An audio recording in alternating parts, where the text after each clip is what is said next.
Eh bien oui, je vais essayer de passer en revue sur un plan technique et en essayant de ne pas porter trop de jugement sur ce que je dis, mais ça va être difficile parce que faut quand même que je me présente un instant. Je suis ingénieur et ingénieur informaticien et j'ai passé de nombreuses années dans ma carrière d'ingénieur informaticien comme spécialiste de la sécurité des systèmes informatiques.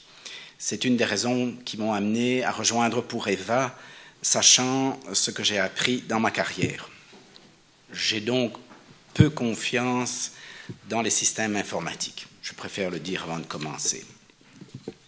Je crois que vous vous en rendrez compte d'autant plus au fur et à mesure de mon exposé. Alors, nous allons voter avec 4 systèmes, disait Patrick. Commençons par parler de l'ancien système. Ça vaut la peine d'en parler. On ne devrait plus en parler, mais on doit encore en parler, puisque 39 communes, 17 communes bruxelloises continuent à l'utiliser. Or, ce système, beaucoup d'entre nous l'ont expérimenté, est un système tout à fait opaque, où on manipule les cartes magnétiques. Il n'y a jamais moyen de reconstituer le vote émis par les électeurs autrement que par le biais d'ordinateurs. Donc, c'est totalement opaque. Et ça nous a valu des critiques de nombreuses sources. Patrick mentionnait tout à l'heure l'OSCE. Ça, c'est quand même un jugement un peu inquiétant. On croirait que l'OSCE doit se contenter d'aller vérifier la validité de scrutins dans des pays, disons, aussi instables peut-être que l'Ukraine ou des démocraties émergentes ou tentant d'émerger. Ben non, ils sont venus en Belgique et ils nous ont donné un 0 pointé. Notre système ne valait rien. Alors, leur jugement était si sévère que même le ministère de l'Intérieur en a pris conscience. Alors, c'est dire à quel point c'était cinglant. Et donc, le ministère de l'Intérieur, comme tout le monde en Belgique, quand il y a un problème aussi aigu qui se pose, s'est tourné vers les professeurs d'université. Ça va permettre de trouver une solution à tout, une solution sensée, les profs d'université.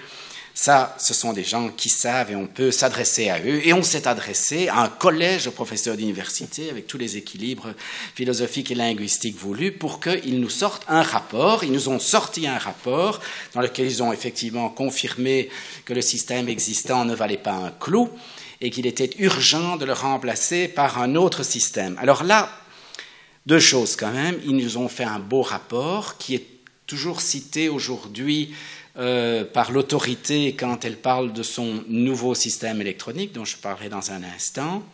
Mais il faut quand même noter que ce qu'on a adopté comme nouveau système électronique, ce n'est quand même pas tout à fait ce qui se trouve dans le rapport des professeurs d'université, qu'on n'hésite pourtant pas toujours à agiter pour dire c'est la justification pour laquelle on a changé. Donc, ils nous ont dit, j'allais utiliser des couleurs, mais ça ne va pas de ces jours-ci, mais enfin, j'allais dire, le bleu, ça ne va pas, il faut faire du rouge, et puis on a décidé de faire du vert parce que c'est plus bleu, mais enfin, c'est pas rouge. Mais bon, ne tenez pas compte de la dimension politique. Donc on a fait autre chose que ce qu'ils ont demandé, mais ça s'en rapproche un petit peu.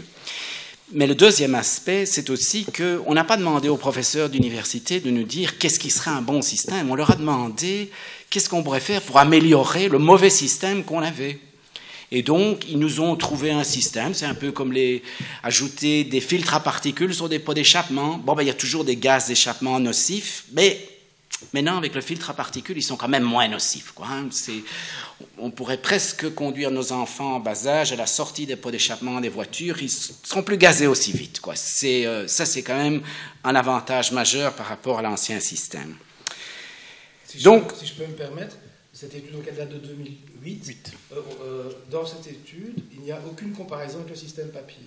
Non, bien entendu. On ne compare que des systèmes électroniques. Exactement. Donc, la question était faussée, quoi. C'est ce que je veux dire. Et donc, on s'est lancé par une première expérimentation, mais au niveau régional, Patrick l'a expliqué, en 2012. Et cette année-ci, pour la première fois, on le fait sous la houlette du ministère de l'Intérieur, ministère fédéral, et donc il a fallu passer des lois, présenter des notes au Conseil des ministres. Intéressant, la note au Conseil des ministres, puisque Pour-Eva était citée dans la note présentée par Joël Milquet à ses collègues, pour dire Pour-Eva nous a dit qu'il y avait quelque chose qui n'allait vraiment pas dans le système, et on les a écoutés. On verra ce qu'il en était. Et donc elle a présenté le système Smartmatic, utilisé au communal en 2012 et qui va maintenant être utilisé dans les communes flamandes et dans 2 des 19 communes bruxelloises. Alors les arguments sont parfois assez cocasses. Un des arguments avancés par Mme Milquet, c'est qu'il faut vivre avec son temps, quoi. Il faut faire quelque chose de moderne. C'est écrit. Lisez les attendus dans la loi. On a gaspillé l'encre du journal officiel pour écrire qu'il fallait aller vers la modernité. Et le nouveau système électronique Smartmatic avec preuve papier, ça c'est la preuve de la modernité. Alors la preuve papier, qu'est-ce que c'est que cette preuve papier? Eh bien c'est un bout de papier. On a remplacé en partie la carte électronique par un bout de papier. Notons tout de suite un seul bout de papier. Alors, vous allez me dire, tiens, un seul bout de papier, c'est bizarre. À l'époque quand j'étais petit et que je votais avec des bulletins papier et un crayon, quand il se présentait 4 élections simultanées, comme cette fois-ci, en tout cas à Bruxelles, je recevais 4 bulletins, un vert, un beige, un rose, un blanc. Cette fois-ci, on ne va plus sortir qu'un seul bulletin. Ben oui, il n'y a plus qu'un seul bulletin. Donc, votre bulletin unique permet de croiser le vote que vous allez exprimer aux élections européennes, à la Chambre, à la région et au Parlement flamand, le cas échéant. Ça, c'est quand même une différence qui vaut la peine d'être notée, parce que l'indépendance des scrutins, elle n'existe plus. C'est fini. Pour autant qu'un jour, quelqu'un regarde votre bulletin. Ça, c'est une autre histoire, on va en parler. Alors ce bulletin, c'est un long bout de papier qui sera au moins aussi long que celui-là, puisque j'ai fait un petit exercice qui n'est pas tout à fait rigoureux, mais d'après mes calculs à Bruxelles, on va voter pour au moins 148 postes à fournir. Bon, le chiffre n'est pas tout à fait exact parce que ça dépend comment le ministère de l'Intérieur décidera d'arranger ces bulletins, et ça n'est expliqué nulle part, mais bon, peu importe, l'ordre de grandeur est là. Excusez-moi, 138, soyons précis. 138 noms. Comme il ne faut pas que le bulletin mesure 2 mètres, bien entendu, vous voyez tout de suite que ce qu'on peut lire sur le bulletin, avec nos yeux, devra être écrit en fort petits caractères. Alors, bonne chance pour ceux qui ne sont pas doués d'une bonne vision, dont je fais partie.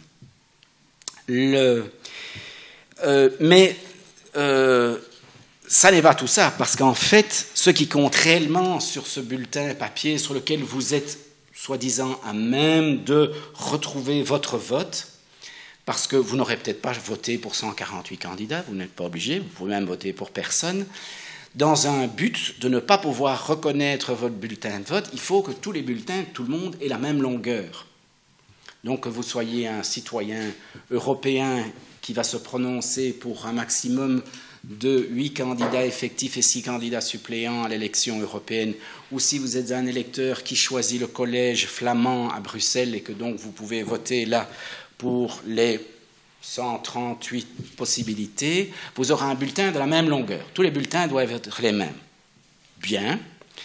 Mais qu'est-ce qui va compter dans votre bulletin? Ce que vous aurez vu? Non, pas du tout. C'est le tableau impressionniste. Oui, qu'on appelle un code QR. C'est ça qui compte. Alors ça, bonne chance pour le déchiffrer.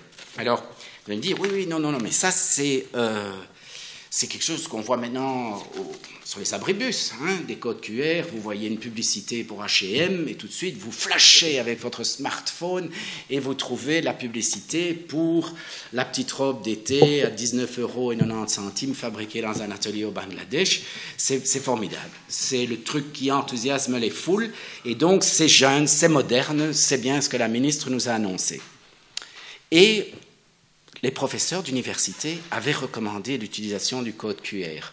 Par contre, si vous lisez leur rapport, ils avaient quand même souhaité que ce code QR soit interprétable, comme ceux que vous trouvez aux aubettes que lorsque vous attendez votre tram. Ce n'est pas le cas de ce code QR-là. Vous pourrez vous munir de votre smartphone le 25 si vous habitez une des communes où on vote avec le nouveau système. Essayez de l'interpréter, ça ne fonctionnera pas, dans un but de sécurité, nous dit-on. Au cas où des espions moldaves s'introduiraient dans nos bureaux de vote et voudraient voir comment les Belges votent. La sécurité est assurée, ce ne sera pas interprétable par des individus autres, enfin par aucun individu, mais ce sera interprétable par les machines mises en place par le ministère de l'Intérieur. Donc, il faut se livrer à une petite gymnastique, parce qu'il faut aller dans l'isoloir, sortir son long papier, puis il faut le plier avant de sortir de l'isoloir, parce qu'il ne faut pas qu'on puisse voir ce que vous avez voté.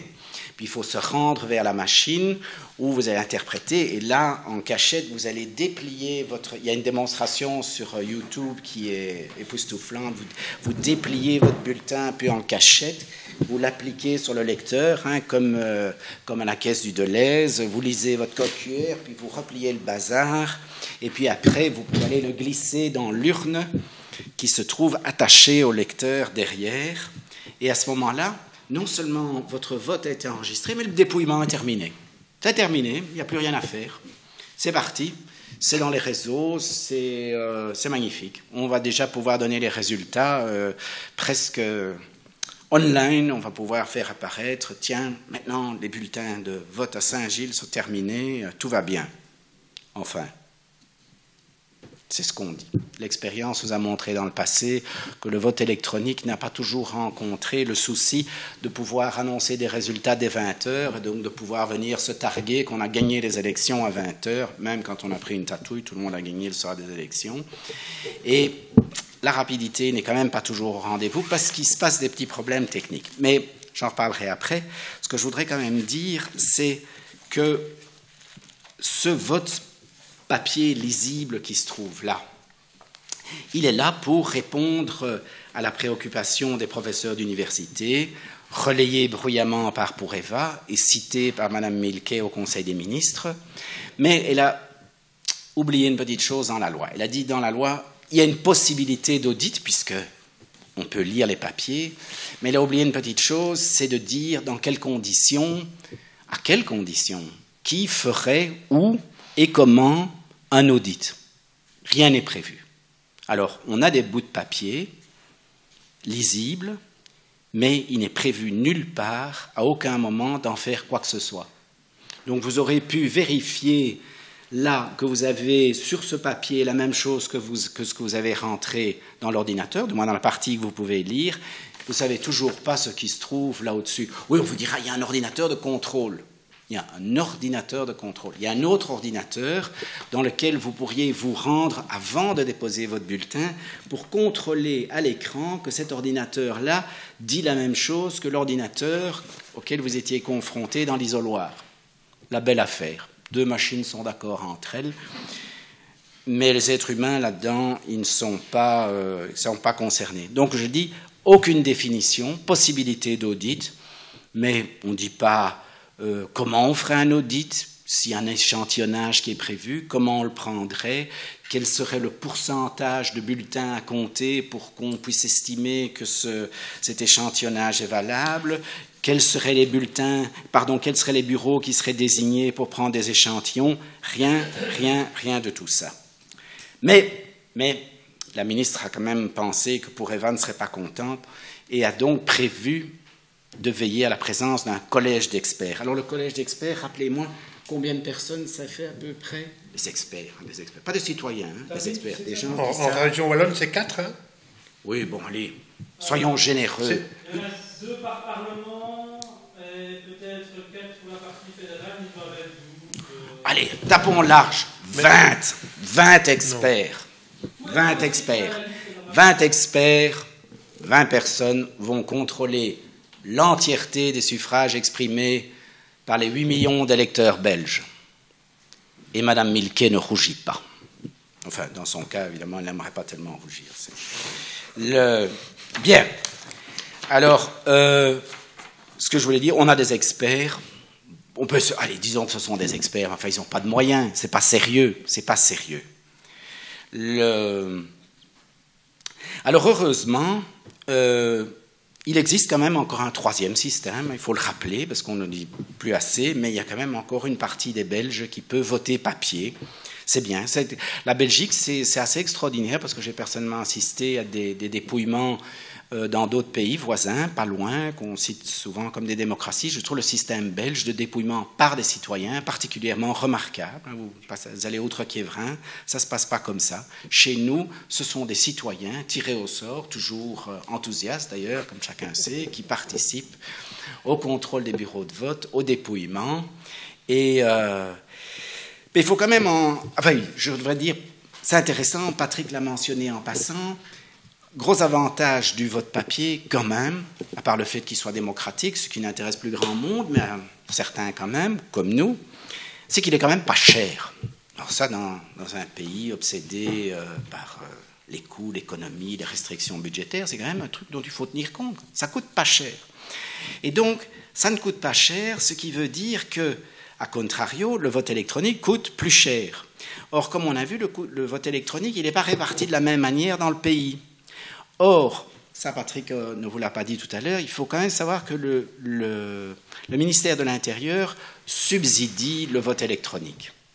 Il le subsidie peut-être pas pour rembourser tous les coûts, mais il le subsidie suffisamment pour ne pas décourager les communes qui ont adopté le vote électronique. Et en ce sens, puisqu'il y a un fort déséquilibre entre les deux parties du pays, on peut dire que dans ce cas-là, il y a un transfert sud-nord. Ça valait la peine d'être dit parce qu'on nous tartine toujours, les transferts sont dans l'autre sens. Et bien pour une fois, les Wallons subsidient les Flamands. Et les Bruxellois au passage, mais ça, eux, ne comptent jamais. Alors, quatrième et dernier système, Patrick a déjà mentionné son existence, ce système de passe ou dépasse, puisque c'est dépouillement assisté. Le nouveau travail de la société ST-Sud. Alors, en quoi consiste le système? Donc, le système, c'est bien pour les bureaux de dépouillement. Les bureaux de vote, ça ne change pas. On a l'impression, Patrick l'a bien dit, on a l'impression qu'on vote comme avant et que tout va bien. Simplement, backstage, ça se passe un peu différemment. Ça se passe d'ailleurs un peu tellement différemment que nous ne sommes pas tout à fait sûrs de comment ça se passe. Je vous explique pourquoi. Ça va se passer avec 2 postes de travail auxquels se tiennent respectivement 2 personnes. Une qui lit ce qu'il voit sur le bulletin qu'il a en main et une qui encode ce qu'il entend de l'autre personne. Et puis il plie son bulletin et ainsi de suite, tous les bulletins. Deuxième poste de travail, on fait la même chose. Les 2 ordinateurs sont reliés et sont suffisamment malins, ce qui n'est quand même pas trop difficile, pour comparer leurs résultats. Et quand tout à coup, on a oublié le vote pour le 3e candidat suppléant de la liste 17. Bip! L'ordinateur signale qu'il y a une erreur et on peut regarder et corriger suivant des modalités diverses et bizarres d'ailleurs. Parce que une des choses que nous n'arrivons pas à déterminer, c'est qui sont les personnes qui vont procéder à ce dépouillement assisté. Alors nous savons que des employés communaux suivent des formations pour pouvoir faire la chose, parce qu'effectivement, il me semble que ça vaut la peine dans ce genre de manipulation de passer un peu de temps à former les gens, et peut-être que les présidents de bureaux de dépouillement n'ont pas envie de se retrouver le dimanche 25 mai, à commencer par leur journée, par donner des cours pour apprendre à des gens à se servir du système. Donc les cours ont commencé et on les donne non pas des citoyens ordinaires, mais des employés communaux. Toujours est-il qu'au bout du compte, le résultat final sort d'un ordinateur, et comme d'habitude, il est totalement invérifiable. On fait confiance à l'ordinateur, c'est un ordinateur, les ordinateurs, ça marche toujours bien, pas de problème. Il y a quand même un léger souci là, c'est qu'on n'a quand même jamais fait de tests sérieux, de tests comparatifs. Donc on a déjà utilisé le système aux dernières communales en Wallonie. Personne n'a pris la peine de faire dans aucun bureau, pas 3 bureaux ni 2, 0 bureau, personne n'a pris la peine de refaire un dépouillement manuel à côté d'un dépouillement assisté et de comparer, de vérifier que les résultats sont suffisamment proches. Bon, pour espérer qu'ils soient tout à fait les mêmes, bon, on peut aussi croire au Père Noël, mais non, Mais personne ne s'en est préoccupé et on n'a pas l'air de s'en préoccuper plus cette fois-ci que la fois passée. Alors que là, on a vraiment le moyen de le faire parce qu'on a vraiment des bulletins de vote, des vrais bulletins de vote, vraiment lisibles, pas des gris-gris comme des tickets de caisse de chez GB. Hein. C'est des vrais bulletins de vote. On peut les compter comme on faisait dans le passé. On pourrait désigner un bureau de vote pris au hasard. On désigne des volontaires, ils le font et on pourrait le comparer. On ne l'a pas fait dans le passé, on ne prévoit pas de le faire dans le futur. Donc on fait confiance aux ordinateurs. Bien, conséquence de tout ça, eh bien, c'est que là où il y a des systèmes automatisés, c'est-à-dire dans 3 des 4 systèmes, les citoyens ont perdu tout contrôle sur la chose. Alors, contrôle. Pourquoi, au fond, pourquoi des contrôles? Mais c'est parce que c'est une question de confiance. Ici, on nous demande de faire confiance. Et on nous demande de faire confiance à des machines. Et un certain nombre de gens, surtout ceux qui ont l'habitude de manipuler les machines comme moi, ils n'ont pas plus confiance à ces machines-là que dans les autres machines qu'ils manipulent tous les jours. Donc il y a une véritable perte de confiance. Et pourquoi y a-t-il une perte de confiance? Parce qu'il peut se passer 2 choses dans un scrutin, automatisé ou non d'ailleurs. C'est qu'il y ait d'une part des erreurs et d'autre part de la fraude. Alors, des erreurs dans les systèmes de vote automatisé, c'est un des arguments qui est souvent utilisé, dire oh, il y en a pas, avec les ordinateurs ça ne se trompe pas.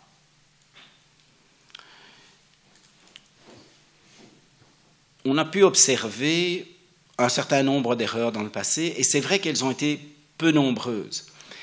Mais en fait, on a vu que les erreurs qu'on a bien voulu voir, personne ne s'est penché sérieusement sur le système, je l'ai déjà expliqué, et donc on a vu peut-être la partie émergée de l'iceberg. Personne ne peut dire s'il y a plus ou moins d'erreurs. On ne sait pas. On en a vu quelques-unes et on a considéré comme il n'y en avait pas beaucoup, et que dans les cas où on a fait des recomptages dans les votes manuels, on avait là plus d'erreurs qu'avec les ordinateurs. Donc c'est bien. Donc on fait moins d'erreurs. Enfin, on a vu moins d'erreurs. Dire qu'on en a fait moins, ça n'est pas prouvé.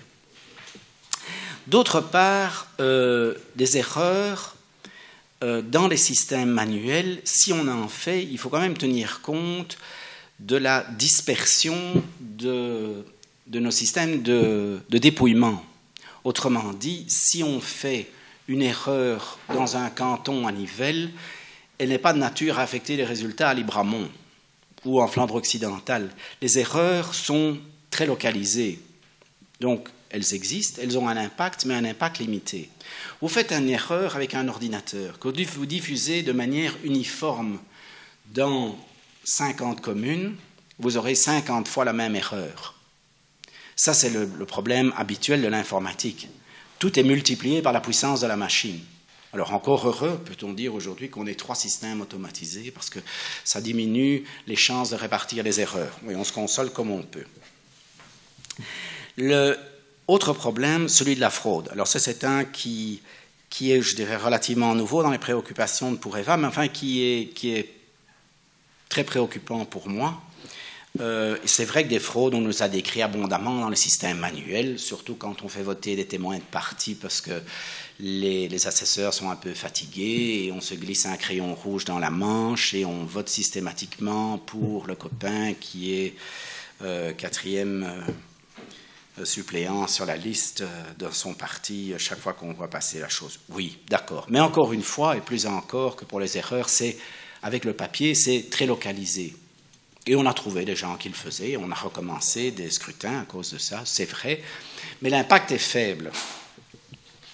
Par contre, l'effet multiplicateur des systèmes automatisés, comme je l'ai dit pour l'erreur, il pourrait être catastrophique en cas de fraude dans les systèmes automatisés. Parce que là, il suffit de programmer d'une manière ou d'une autre l'erreur voulue pour qu'elle se répète systématiquement dans toutes les machines. Alors on pourra nous sortir encore des listes avec des noms qui reflètent parfaitement ce que vous avez émis. L'erreur, on ne va pas la mettre là-dedans. La fraude, pardon. On ne va pas la mettre là-dedans. La fraude, on va le mettre dans le code illisible, bien entendu. Et personne ne pourra jamais vérifier que fraude il y a eu. Alors, je veux dire, la fraude, quand même, les ordinateurs, c'est des machines compliquées. Oui, enfin, même si je fais abstraction de mon métier, quand je l'ouvre le journal et que je vois qu'on parle de cybercriminalité, qu'on me parle des moyens dérisoires que possède la Belgique en termes de protection, que bon, il y avait bien une cellule en cours de formation auprès du Premier ministre, qu'on va dégager des moyens pour avoir 4 personnes pour protéger la Belgique l'année prochaine, qu'entre-temps, quand vous avez vu le bug dont on a parlé dans la presse il y a 3 semaines, on s'est rendu compte que les serveurs du comité R, si je me souviens son nom, celui qui a la charge du renseignement en Belgique, que ces ordinateurs avaient été piratés, ce serait à mourir de rire s'il ne fallait pas en pleurer.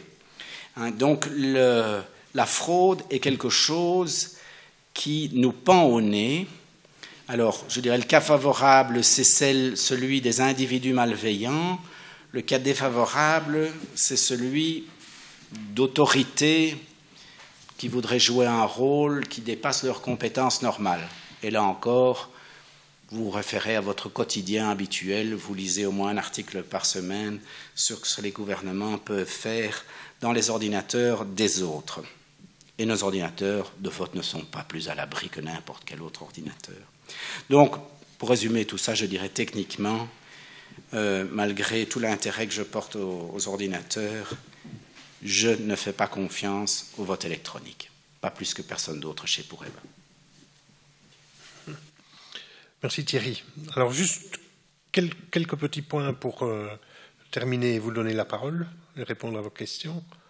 Quand on a lancé l'expérimentation, parce que le vote électronique est quand même toujours une expérimentation, depuis 20 ans, mais c'est toujours l'expérience qui perdure.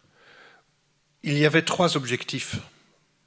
C'était un objectif de coût, parce que le papier, ça coûte cher, un objectif de rapidité et un objectif de répondre à une certaine carence de convocation ou de réponse aux convocations pour les assesseurs. Le coût, mais il apparaît de plus en plus qu'il est exorbitant. Après les élections communales, le ministre wallon en charge des élections communales a dit que le coût des élections en Wallonie était 17 fois moins cher que le coût des élections en Flandre. Je ne sais pas très bien sur quoi il se base pour dire ça, mais enfin, il l'a dit et maintenant il réclame 13 fois plus aux communes qui ont utilisé le vote en Wallonie. La rapidité, elle n'est pas flagrante. Oui, dans les petites communes, cela va très vite. Dans les grandes communes, ça prend toujours pratiquement autant de temps. Le dépouillement va plus vite, mais ce n'est pas pour ça que les résultats sont connus plus rapidement. En 2012, à Etterbeek, à 6 heures, il n'y avait toujours pas de résultats. Et le bourgmestre sur le plateau interviewé sur un plateau de télévision, il dit « Oui, mais le président du canton a décidé de donner tous les résultats en une fois. » Donc pas de résultats partiels, parce qu'évidemment, ça pose problème parfois quand on donne des résultats partiels, surtout quand les résultats finaux ne correspondent pas aux résultats partiels qu'on a donnés. C'est arrivé à Liège en 2006. Et puis alors, il dit mais vous savez, il y a même un président de bureau qui a disparu pendant 2 heures avec sa clé USB et ses résultats. Il annonce ça à la télévision. Le président, est-ce qu'il est allé manger, se faire un petit repas avant d'arriver au bureau de canton? On n'en sait rien. Mais le bourgmestre d'Etterbeek a publiquement annoncé un président a disparu pendant 2 heures avec ses clés USB. Ça pose problème.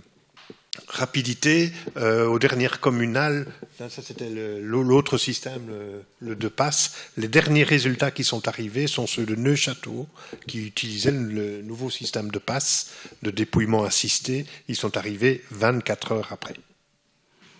Donc le lundi, en fin de journée, les résultats de Neuchâtel sont arrivés.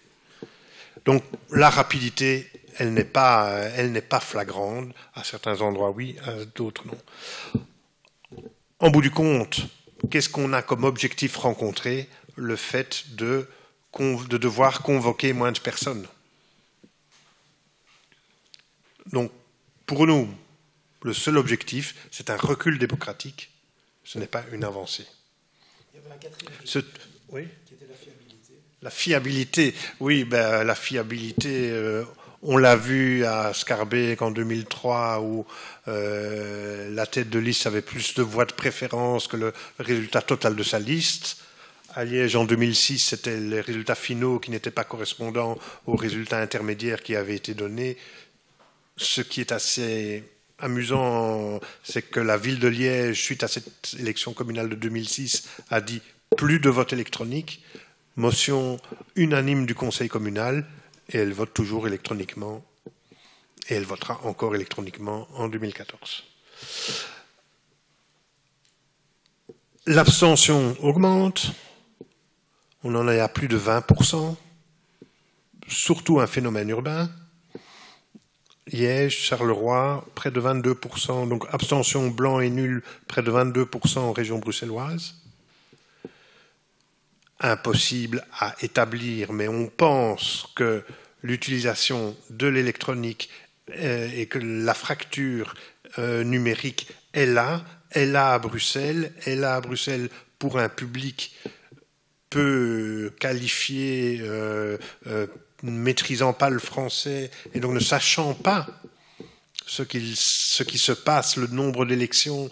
On voit dans les bureaux de vote des personnes arriver avec des morceaux de tract et en montrant la personne sur qui voter, mais sans savoir qu'il y a 2, 3 ou 4 scrutins, et donc ils ne savent pas utiliser toutes les démarches, collèges francophones, hors de compréhension. Donc on pense que confronté à ce mode de scrutin, mais les gens ne viennent plus les fois suivantes. Et donc on s'interroge aussi sur cette poursuite, cette presque fuite en avant technocratique, parce qu'il faut bien se rendre compte que la Belgique est pratiquement est le seul pays en Europe à poursuivre dans cette direction d'informatisation, de numérisation du processus électoral. L'Irlande l'a abandonné. En Allemagne, les Land qui le faisaient, le système a été déclaré anticonstitutionnel. En Hollande, alors qu'ils étaient pratiquement à 90% d'informatisation suite à un scandale, ils l'ont carrément abandonné. Et ils sont revenus au vote papier. Et donc la Belgique est le seul pays en Europe à continuer, poursuivre surtout à Bruxelles et en région flamande. La Wallonie est encore en retrait, mais ce n'est pas certain qu'elle résistera encore très longtemps. C'est une question de volonté politique. Et on peut peut-être terminer sur cet aspect de volonté politique. Donc je vous ai déjà signalé que déclaration politique régionale 2009, région wallonne, mettre fin au vote électronique, ça n'a pas eu lieu, ça n'a pas empêché.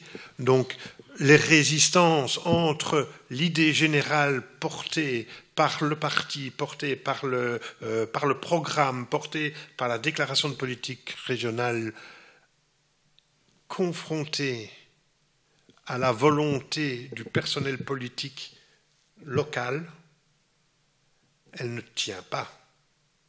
Et donc, tous les bourgmestres, donc quand on a vu on est allé voir toute une série de cabinets, toute une série de personnes et de présidents de partis, donc quand on a vu le président du PS qui ne jure que par le processus du vote papier et de la chimée, mais ce sont essentiellement des bourgmestres socialistes qui refusent d'arrêter l'expérimentation et de revenir au vote papier.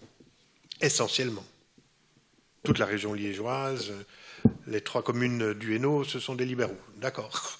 Mais sinon, la grande majorité, ce sont des socialistes, et ça veut dire qu'il y a une très très forte différence entre les idées que l'on prône, que l'on met en avant dans les programmes, et ce que l'on fait sur le terrain.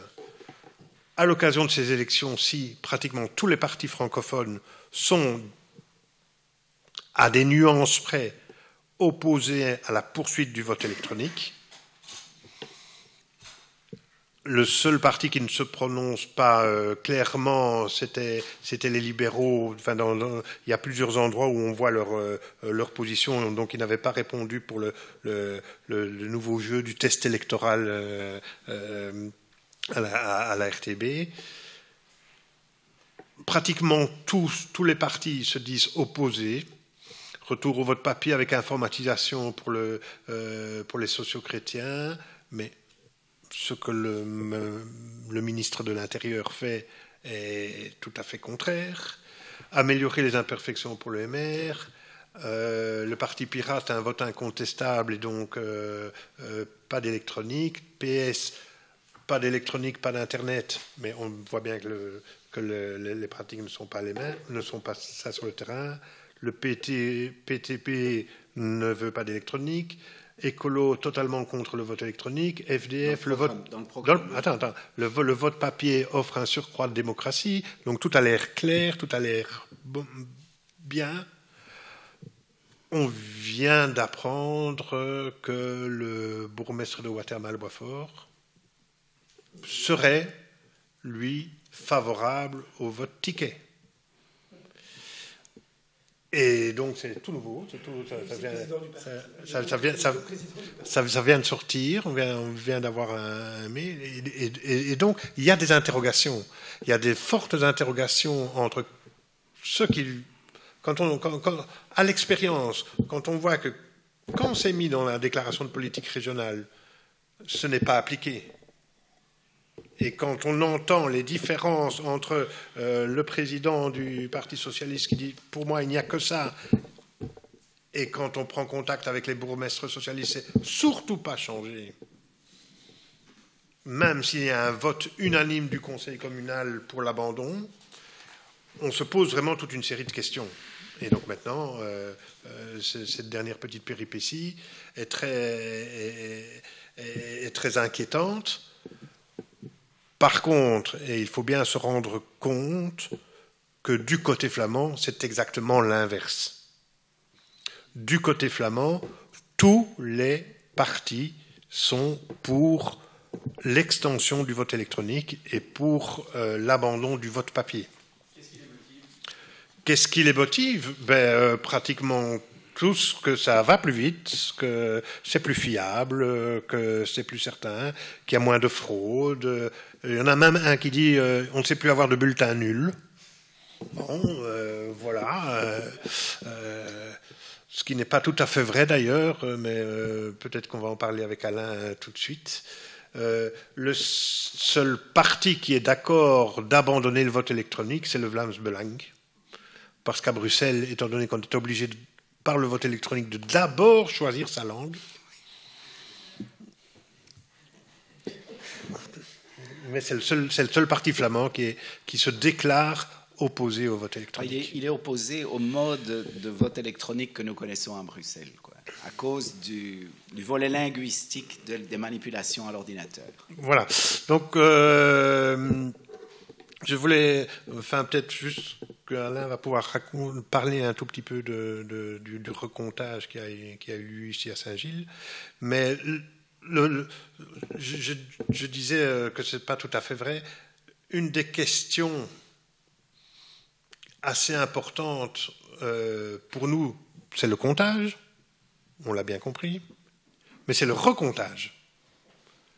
Donc, avec De Passe, par exemple, les bulletins papier sont là, dans des urnes séparées. Pas de corrélation. Donc on peut retourner, on peut reprendre. Mais on pourrait, il faudrait voir qui aurait le droit de faire un recours, de demander le recomptage. Mais on peut retourner au bulletin papier et tout recompter manuellement. Avec les cartes magnétiques, c'est totalement impossible. S'il y a un problème, on reprend toutes les cartes et on les repasse une par une dans la machine. Avec le nouveau système ticket, Thierry a un peu explicité ce qu'il y a. Une des questions que je me pose, c'est, étant donné qu'on scanne toujours, on scanne le code barre, que se passera-t-il? Et Alain, tu vas expliquer le recomptage, comme on te l'a expliqué. Que se passe-t-il si, au moment où on ouvre l'urne, avec tous les petits tickets qui sont là, et qu'on voit un ticket où il fait marquer mort aux vaches, est-ce qu'on va le considérer, étant donné qu'on a scanné le code barre, mais quand on le recompte, est-ce qu'il sera nul ou pas nul? Et donc, il y a tout un champ de problèmes qui peuvent se présenter. Tu n'as pas compris, Patrick. Il suffit de ne pas recompter. Alors le problème ne se pose pas. David, lui, il imaginait, on scanne le code barre, ça fait tut, et puis on glisse un ticket de GB. Si le président est un peu distrait... on déchire le ticket. Voilà. Une nouvelle technique qui ouvre de nouveaux problèmes si jamais un jour on recompte. Parce que, soyons clairs, rien n'est prévu pour. Voilà.